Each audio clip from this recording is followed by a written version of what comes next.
డిజైనర్‌ని లేట్‌గా హైర్ చేస్తే మీ ఆప్షన్స్ 50% వరకు తగ్గిపోతాయి. చాలామంది అనుకుంటారు సివిల్ వర్క్స్ అయ్యాక డిజైనర్ కావాలి అని. కానీ నిజమేంటంటే ఒక 3 ఎగ్జాంపుల్ చెప్తాను. వార్డ్‌రోబ్ డెప్త్ ముందు డిసైడ్ చేయకుండా సివిల్ వర్క్స్ కంప్లీట్ అయితే కబోర్డ్ డీప్‌గా పెట్టలేము. లేదంటే వాకింగ్ స్పేస్ టైట్‌గా అయిపోతుంది. బెడ్‌రూమ్ లగ్జరీ కాదు, సఫకేటింగ్ ఫీలింగ్ వస్తుంది.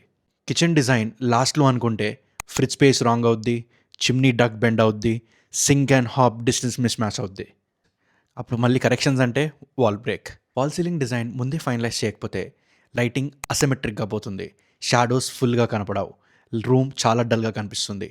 సేమ్ హౌస్ సైజ్ కానీ ప్రీమియం ఫీల్ రాదు. కన్స్ట్రక్షన్ స్టేజ్లోనే డిజైనర్ని హైర్ చేసుకుంటే మీకు plumbing drawings, electrical drawings, civil finishes అన్నీ పర్ఫెక్ట్గా ఉంటాయి.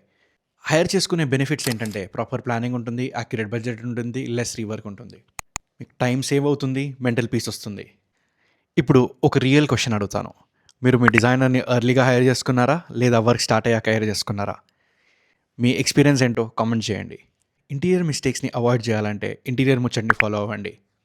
నెక్స్ట్ వీడియోలో interior timeline reality and fake promises గురించి చెప్తా.